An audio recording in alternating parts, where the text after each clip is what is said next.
L'entreprise générale, c'est prendre un projet depuis le début et l'assumer jusqu'à la fin.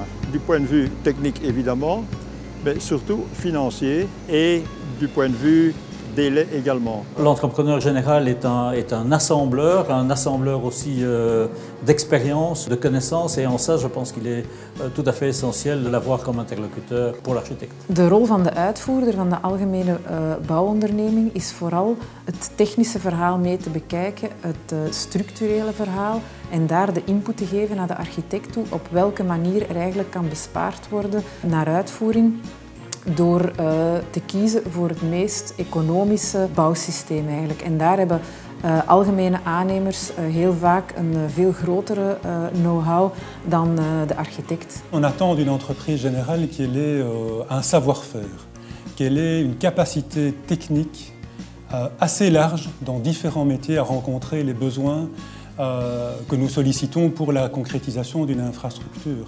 C'est évidemment un avantage d'avoir un interlocuteur qui peut faire face à différentes situations, et c'est évidemment une attente forte de notre part de pouvoir avoir de la réactivité, du conseil quand un sujet technique survient sur un chantier. Nous attendons que ce savoir-faire soit mobilisé pour rencontrer les besoins tant au niveau de respect des délais, du respect des budgets qu'en termes qualitatifs. Le bien fondé, je dirais, de l'entreprise générale, moi je pense que ça repose sur une expérience qui se trouve en une seule personne ou en un seul groupement.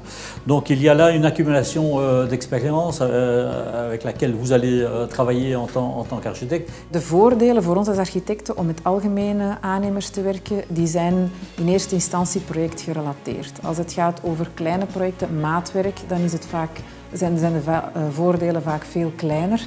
Als het gaat over grotere projecten, dan speelt eigenlijk wel het schaalvoordeel. En op dat ogenblik is het voor de opdrachtgever en ook voor ons als architecten zeer interessant om één aanspreekpunt te hebben. Dus één partij eigenlijk die vanaf de ruwbouw tot en met vloeren, pleisterwerken het geheel coördineert. De termijn gemakkelijker kan gerespecteerd worden. Dat gaat ook vaak hand in hand met een grotere know-how bij het algemene aannemingsbedrijf in vergelijking met een individuele aannemer. En ik denk dat dat voor bouwheren en ook voor ons als architecten een groot voordeel is. Faire appel à une entreprise générale, pour nous c'est extrêmement important puisque nous ne multiplions pas comme ça les différents contrats et en background il y a évidemment le nombre de marchés publics que nous devrions passer.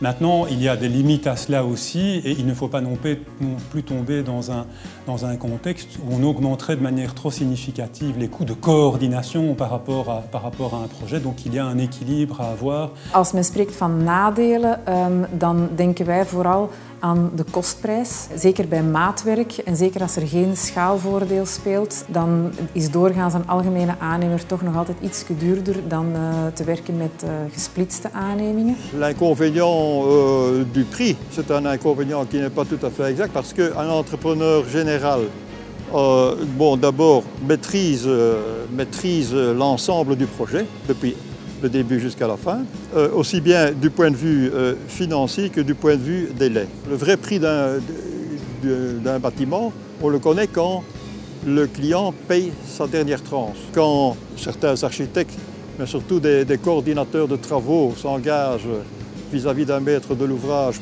en fait, ils ne réalisent qu'une coordination. Ils n'offrent qu'une coordination, ils n'offrent aucune garantie. La garantie est toujours reportée sur l'entrepreneur qui a une situation financière qui permet d'assumer l'opération. Een ander nadeel dat wij als architecten soms ervaren, dat is dat we veel minder invloed hebben op de onderaannemers. Dus onze impact op de werkmethodes, op het werk zelf van de onderaannemers is minder groot, omdat hier de algemene aannemer de contracterende partij is. Il y a des engagements d'une entreprise générale avec une série de sous-traitants. Et puis pour des raisons diverses, il y a d'autres sous-traitants qui sont amenés, avec lesquels les choses se passent parfois un peu moins bien parce qu'ils sont pressés au niveau du prix.